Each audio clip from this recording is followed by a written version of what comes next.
On this week's show, it's been powering cars for 100 years, but with diesels, hybrids, and electrics becoming more popular, how many miles are left on the internal combustion engine? Coming up next on Autoline This Week. Underwriting for Autoline This Week has been provided by Borg Warner. And now, here's your host, John McElroy. I want to thank you all for joining us on Autoline This Week. Today's discussion is going to be about powertrain, especially going into the future.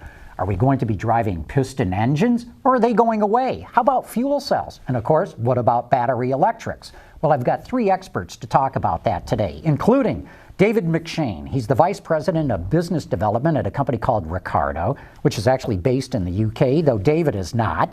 Paul Whitaker is the Powertrain and Technical Director for AVL Powertrain Engineering, a company, interestingly, that's based in Austria. And Dean Tomaszek is the Executive Vice President and Chief Technology Officer for FEV North America, a company which is based in Germany. So we've got a great representation from around the world. We're going to get some good viewpoints. David, I'm going to throw it out to you, but I'd ask Dean and Paul to jump in as well.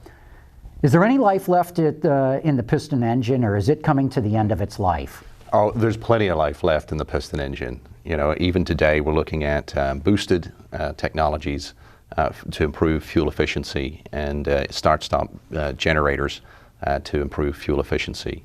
Looking forward, we'll probably see more high boosting of engines, improving efficiency even further, even before we see, you know, the full advent of electric vehicles. So there's plenty of life left in the piston engine. Paul, do you see it the same way? And of course, when David mentions boosting, he's talking turbocharging and supercharging. Yes, I think there's a lot of life left. I think we're seeing big efficiency improvements with engines today and see the potential for a lot more in the future. I think they're still very inexpensive relative to the other options, and of course the energy density of gasoline and diesel is very hard to beat with battery storage. So I think there's a lot of life left. Okay, and Dean, same question. No, absolutely. I agree with both of my colleagues here. There's a lot of life left. I would call it more evolutionary than revolutionary. So there are small steps we take with already existing technologies, not only from a hardware perspective, but also from a controls perspective. Software development goes along with that. How do we control these technologies and how do we make them work better interactively? But there is a lot of other technology still out there that as of now is still kind of too expensive, but we're getting there in order to meet all the legislative targets. Variable compression ratio mechanism is, for instance, one of them. That's still a pretty big hammer that is not in production yet, but we're getting very close. Okay, explain variable compression, and how do you do that at a price that the average consumer can afford? Yeah. Well, first of all, let me say that the low-hanging fruit, so to speak, from a cost perspective is almost gone. So now, in order to meet the next legislative hurdles in meeting fuel economy, meeting CO2 emissions, we have to look at pricier options. Variable compression ratio mechanism is such an option. What it does, basically, it's a mechanism that based on speed, engine speed and load, it changes the compression ratio. It could be continuous, it could be a two-step mechanism, but what it allows you to do is basically run at part load with a high compression ratio, meaning the highest possible overall brake thermal efficiency you can have. And then when you need higher power, as you increase the load in the engine, then you basically switch down to a lower compression ratio that mitigates knock, less enrichment, hence better fuel economy. Or, on the other hand, you could also say, with that, I could even push my power even further out. So it can be a fuel economy solution, it can be also a performance solution when we look at the high load operation. But it's a very good mechanism that can be incorporated into engines. We already have fleets running on the road, small development fleets, and it works very well. And I think that's part of, or one part of the future solutions that we will see in production. Paul, what other technologies might we see that would extend the life of the internal combustion engine? There's a lot of work ongoing to refine the gasoline combustion process and see further improvements from the turbocharged, downsized engines we have today. I guess one of the leading technologies is millicycle, which provides a lot of the benefit that we'd see from increasing compression ratio. Wait. No, that's a new one on me. What's millicycle? It's effectively a way of increasing the expansion stroke, so we can get more efficiency out of the fuel that we burn, but reducing the compression ratio, which is what causes the engine to knock by using different valve timing events. So we find that maybe 4 to 6% further benefit over a typical downsized direct injection gasoline engine. So you're getting a longer stroke out of the engine with this millicycle, or how does that work? Increasing the expansion stroke, but limiting the pressures and everything that cause the engine to knock. Very interesting. Okay, David, we've got 2 technologies here. What do you have on up your sleeve, as it were? Well, I'd like to go back to the boosting. So we're seeing some boosting in engines today, but we see going forward, maybe even in the 2025 timeframe, extreme boosting in engines and engine technology. What do you mean by extreme boosting? So Ricardo did a high boost demonstrator where we were able to take, say, a baseline of a 2-liter natural gas, 2-liter naturally aspirated engine, and replace it with a 1-liter engine. So a 50% reduction actually in the engine size, and get the same performance out of it by adding in turbochargers, superchargers to actually boost the low end torque out of the engine, and essentially get the same performance. The whole use of electrification in this around the e-booster was around using electrical energy intelligently. So instead of adding on expensive batteries or things like that, using advanced lead acid batteries and even supercaps to recapture the energy whenever you're braking, so that you can actually put it right back into the electric supercharger. So again, we're seeing maybe 40% reduction in CO2 out of these types of technologies. So again, there's a long way to go in internal combustion engines. 40% reduction is a huge reduction in CO2. But let me throw this out to the panel here then. I love turbocharged engines. I love the drivability that they give. But as you downsize these engines, you tend to be in turbo boost a whole lot more, and it eats up a lot of the fuel economy savings. Is there a solution around that? One of the solutions we've been looking at for a while is electric superchargers, as I think Dave mentioned there, where basically have an electric motor driving a compressor similar to that found on a conventional turbocharger, and then we can use that at low speed to improve torque momentarily. So that provides some big benefits and helps a vehicle with a turbocharged engine drive as though it was a naturally aspirated engine, and really help in terms of transient response and drivability. So you get the boost when you need it, Yes, but then you don't have a parasitic loss when you don't need it. That's right. Yeah. When are we going to see this? Because electric turbos have been talked about for a number of years now. Well, I think Audi have plans, if they haven't launched it already, to launch this year with a diesel engine in one of their performance vehicles. Yep. And then we expect to see more and more with gasoline engines going forward, especially with the advent of 48-volt systems. Yep. And go ahead, Dean. Yeah, you're right. 48 volts certainly is a big enabler when we talk about e-charging, but there are other systems, of course. You can basically mix and match any way you want it, with a turbocharger, with a supercharger, with an e-charger. You can have 2-stage turbocharging. Also there, just with the turbocharger, there's a lot of work going on, going from fixed geometry waste-gated to VTG technologies or variable turbine geometry that gives you more flexibility, especially with the Miller cycle, where you want to have higher boost at the low speed, low load. That is additional flexibility that was in the past kind of a no-go because of cost. The technology is kind of there, but it's very expensive. Some of the technologies, where we look at EGR at higher loads, whether we look at variable compression ratio mechanism, reduces the exhaust gas temperatures, which is what we want, because we want to extract as much energy out of the exhaust or the gas inside the cylinders for the working cycle. Naturally, then it cools off more. That actually allows us then to apply technologies such as a VTG turbocharger, giving us more flexibility at lower cost. I was going to say, we also find that some of these advanced boosting systems are very good in terms of improving efficiency, because they're driven using exhaust gas, so waste heat, and if we can recover some of that, then we increase the efficiency of the engine.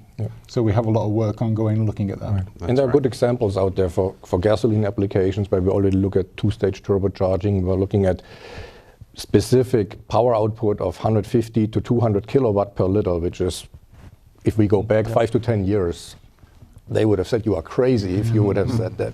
Nowadays, this is exactly what we're all working on, frankly speaking, and this is where we go. And it's just, how can you get there with the best system, robust system? Is it a two-stage? When we look at diesel applications, there are systems out there now with 4 turbochargers, two-stage for a 6-cylinder inline. I mean, it's all there. It all can be done. How do you control it? Again, controls, I think, very, very important. People always underestimate the effort that is required in order to make it a nice package for the driver, smooth transition, good launch behavior. This is very important for the consumer as well. David, I'm intrigued by what you're saying of going to this hyper boosting where you can cut the size of the engine in half. How small are they going to go? I mean, you're talking to a liter. There's a number of engines out there that are just 1 liter in displacement. Elsewhere in the world outside of the U.S. market, that's not that uncommon. But I guess the question still stands, how small might we see engines get? So we've already demonstrated getting down to 50% reduction. People are even working on 60% reduction on engine sizes already. I'd like to pick up on something that Paul was saying about 48 volts. I think that's an incredibly important stepping stone as we move towards more plug-ins and to batteries, waiting for the cost of batteries to come down. 48 volt system is actually a key enabler to actually improving efficiency as well, and getting weight out of the system as well as you add more electrification, intelligent electrification, so you use it back where the engine is.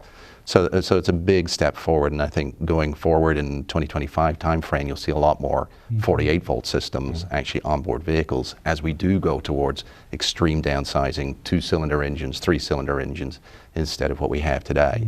So when you talk 48 volt, you're really talking a mild hybrid, right? Mild hybrid, micro-hybrid type technology. Explain that a little bit for those in the audience who don't understand it, and I'm not capable of explaining it to them. Okay.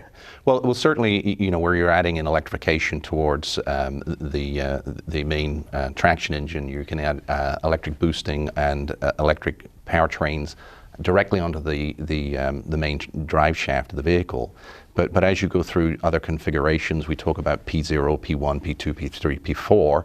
Those types of configurations move the electric motor assist further and further away from the engine, between the engine and the transmission, and clutch it, and then moving on to the other side of the transmission system. And that enables other features on board vehicles to either go into sailing mode, where you're actually taking the internal combustion engine off the powertrain so that you can actually coast and get more efficiency out of the system that way. And then moving the electric motor back actually onto the rear differential. So you're moving further away to get more benefits out of the system. So there's a long way to go with the introduction of 48 volt systems onto powertrain. But it is a stepping stone between that and full plug-in hybrids and also battery electric vehicles. And Paul, I got to imagine the reason for this move to 48 volt, which seemingly is going to go across the industry, is it's just a lot cheaper than going with a full strong hybrid or a battery electric. Yeah, exactly. It's all about cost-effective fuel economy and how can you improve the efficiency over a 12 volt system. And that means you can use more electric boost into the driveline, or more energy recuperation from braking, and start to electrify some of the accessories on the engine, and try and do that without going to the full cost of a much higher voltage electrical system. I've heard, and I don't know if this ratio is right, that a 48 volt system can give you something like 80% of the benefits of a full strong hybrid, but for about 30% of the cost, or something along those lines. Something like that. All these benefits are really, application specific, and it depends on how it's applied. There are all these different ways of electrifying, and it depends where you put the motor, and different benefits that we can see from different approaches. But that seems reasonable. Maybe 6 to 8% benefit.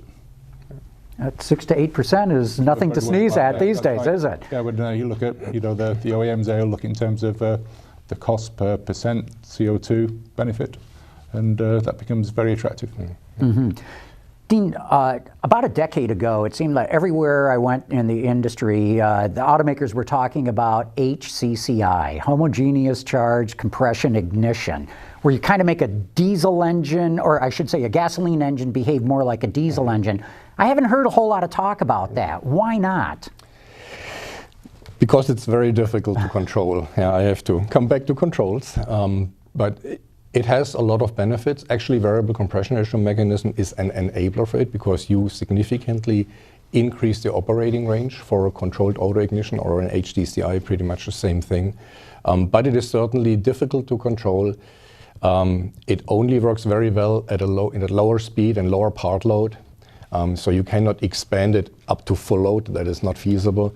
And that basically, with all the other advancements that have been made in other areas, that kept it kind of a back burner technology. It's still out there. People still work on it, but it's not the main focus right now. Yeah, I think I'd add that when people started looking at HCCI, the advantage they were looking for was that you could run a gasoline engine lean like a diesel engine, start seeing those benefits, but the combustion process would reduce NOx emissions, which are always a problem with lean operation, down to a level that you could get by without the expensive lean NOx after treatment. I think people have found that that isn't actually true, that you still need a good level of lean NOx after treatment, and you still need to carry that cost. And as Dean said, I think it works very well in a region where we're moving engines away from operating these days. By operating these downsized engines, we're forcing them away from the region where HCCI works best. And like you said, I mean, NOx, that was clearly the hope.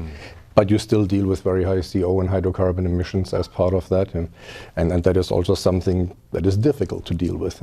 So again, it has its pros, but there are also cons. And right now, I don't see it. What do you think about fuel? And David, let me start with you in the sense that the internal combustion engine doesn't make all these emissions. It's the nasty stuff in the fuel that causes all these carbon and NOx and other GHGs and the like. You see the fuel changing at any time. I thought the EPA had an element as part of its CAFE standards that mandated a lowering of carbon in gasoline. That's a really good point, actually, John. You know, certainly as you go forward, we could see that alternate fuels or lower carbon fuels will play a significant role. Perhaps even if we look at you know, the introduction of higher percentages of ethanol into gasoline, and maybe one of the advantages without costing more on the vehicle side is to look at upping the minimum octane rating on fuels and allowing OEMs to optimize the compression ratio in engines, which would actually give an efficiency benefit without actually adding cost to the whole system. So you're absolutely right. The use of alternate fuels, the addition of ethanol blends would be a good improvement to actually drive efficiency. Paul, do you see that happening? I know in Europe you get higher octane fuels than you do here. I know the engine people here have been calling for higher octane. What are your thoughts of that ever happening and perhaps taking more of the carbon out of gasoline as well? Yeah, you're right there. I mean, you can't buy regular grade gasoline in Europe anymore, so it's mid-grade or premium. We're always hindered by the fact that we need to develop engines here to run on regular grade gasoline, and because of the lower octane number, then performance and fuel economy start to spiral downward.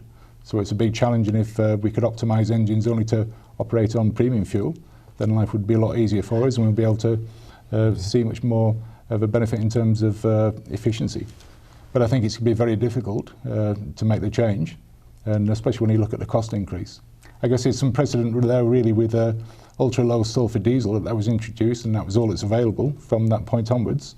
If we could do the same with premium fuel and have only premium fuel available, then that would be good. But look at the difference between a gallon of premium fuel and regular, and it's significant. So it's going to be very difficult. No, it very much is. There's another precedent too, because in the 1970s we banned lead in gasoline, and there was a huge transition to go through in that on both the refining and the engine side, and we made it happen. So, but there is that cost issue too, and the public doesn't want to see the cost of gasoline going up. I think the other thing is ethanol. I mean, if ethanol was widely available, then our life as developers of gasoline engines would become much easier. We wouldn't need variable compression ratio on lots of these technologies, and especially in terms of CO2 benefit, we would be able to compete very well with diesel, with gasoline engines running on ethanol. Dean, any thoughts on that? And fuel, wouldn't you love to see less carbon in the fuel? Well, of course, everybody, I think, does. There has been, like you said, a big push in the industry for high octane ratings. Europe, I think, leads by example. They are significantly higher than what we see here. It is proven that you can gain several % in improvement in fuel economy if you have higher octane rating fuel available. I think it complements itself very well with other technologies. Coming back to the VCR technology, when you look at E100, for instance, as a fuel, let's go to the extreme. If you run E100 in the current engine, you have a fixed low compression ratio. If you take a flex fuel engine, that would go up to E85. But what are you going to do? You're stuck with your gasoline-based compression ratio. If you have a variable compression ratio, you can push it out much further, meaning you can generate much higher power. You can actually take advantage of the higher octane rating. The same thing is true for a CNG gasoline vehicle. Same thing there. Very high octane rating, 130. You cannot take advantage of it. You really can't, because you don't push your compression ratio out, because you are fixed to the lowest possible allowable level, which is based on the use of gasoline. Just to come back to your thoughts on the low cost of gasoline, maybe that's one of the challenges of today, because low cost gasoline is part of the challenge of actually meeting the CAFE requirements, because consumer choice is being driven towards larger vehicles and SUVs, and that's certainly in the midterm review. Part of the challenge of actually meeting 54.5 miles per gallon, based on the current mix, which is now looking more like 50-50 instead of 67 against 33% of the larger vehicles. The EPA is now projecting that the CAFE target for 2025 will be more like 50.8 miles per gallon. So I'm not one to advocate this, but maybe a higher price of fuel based on a higher octane rating might be a good thing to help drive efficiency and consumer choice. Well, David raised this. Paul, let me throw it to you. Do you think the industry can meet the 54.5 target with the powertrain mix that it has right now? I think technically yes, and I think with the technology that's been developed for the future, I think so as well. I think the challenge is, as Dave said, is to produce vehicles that people want to buy, which is very difficult when fuel prices are so low.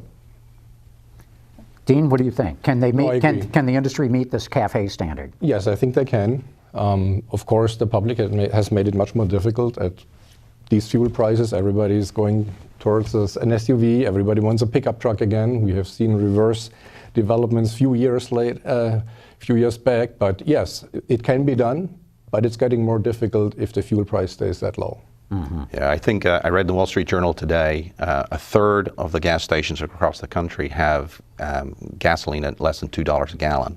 So it makes it extremely challenging. It really does. Although what I find so interesting too is this move to crossovers, because that's really where the big shift is coming, is a global phenomenon. It's happening in Europe, it's happening in China, it's happening everywhere. And as you guys know, the price of fuel in Europe is significantly higher. It's 3-4 times what it is here. If gas is under $2 a gallon, it's definitely 4 times more expensive. And yet we're seeing a change there too. So we're getting down to the end here. Dean, I'll start with you. Does electrification really start to take off at some point? And I'm talking pure battery electric vehicles at this point. And if it does take off, when? So electrification, again, is a big term. If you focus on EVs, then it'll be further out there. Because when we look at 2025 and whether we are looking now at 54.5 miles per gallon and 163 grams CO2, or whether we look at maybe 50 or 51 miles per gallon, the engine technology that are out there still have a lot to offer. So there is some electrification, but certainly not to the extent of an EV in a wide sense. Micro hybrids, mild hybrids, maybe some strong hybrids, PHEVs, they will take off, but also at a lower rate. And hence, I can only reinforce what we said at the very beginning. The combustion engine has a lot of life left, and it will be the main carrier, I believe, still towards 2025. And how do you see it there, Paul? I think battery electric vehicles are, significantly much more expensive than the I.C.E. engine alternatives. Maybe twice as much in some cases. And I think I think the automakers realise it's difficult to pass that cost on to the customer. And I think they're absorbing some of that cost, and it's very difficult to be profitable with those vehicles. So it's very difficult at the moment. I think battery prices are going to come down and get to the point where it then becomes more economically viable. And at the same time, we need to see an increase in fuel prices for customers to really want to buy them. It's all going to happen. It's going to happen slowly. And I'm not sure when we're going to get to maybe 10-15% of market share, but it's probably some time off yet. Yeah. David, what are your thoughts on that? Absolutely agree. And where we are right now is we're probably around $230 to $240 kilowatt hour on a battery pack, let's say a 25 kilowatt hour battery pack. Until that gets down to more like $100 a kilowatt hour, we won't see a main shift over to battery electric vehicles. So there's still a lot of work to do in lithium chemistries to go forward to get that pricing down. And that's the main trigger to actually opening the floodgates to actually all moving towards electric vehicle. But there's some disruptors out there too. The introduction of iMobility type things, shared mobility. You know, there may be some disruptors that actually pull these on-demand services further forward. So the future's unwritten, but there's certainly enough game changers out there to move things forward. Paul, that's a very interesting thought. Do you think this whole move to mobility could change the choices in powertrain? I think the changes with mobility and rideshare schemes, for example, maybe combined with some level of autonomous driving is going to change the requirements, and it's certainly going to change the requirements for the powertrain and open up some opportunities for improved efficiency. Dean, your thoughts on mobility and the impact on powertrain? I think we will see an increase there clearly, but it will also highly depend on what the customer really wants. If I look at an autonomous vehicle that I use every day on the same basis, then I would select one powertrain. If I want to take that vehicle out on the weekend though, and I drive on a nice curvy road and I want to be in control and I want to drive it and I want performance, that changes the whole picture. So what does the customer want? That will drive the selection, and there will be a lot of diversity. In general, what we see is much more diversity, many more options as we have ever seen in the past. And it will come down to what the customer wants and what he's willing to pay for. And I think with that, we're going to have to wrap this up, but I think that's a good point to make. It's what the customer wants that's going to drive what we actually end up having. With that, I have to thank you all. David McShane, Paul Whitaker, Dean Tomasic, thank you so much for coming on and talking about where we're going in the future with the powertrains and automobiles. Thank you very much. Thank you.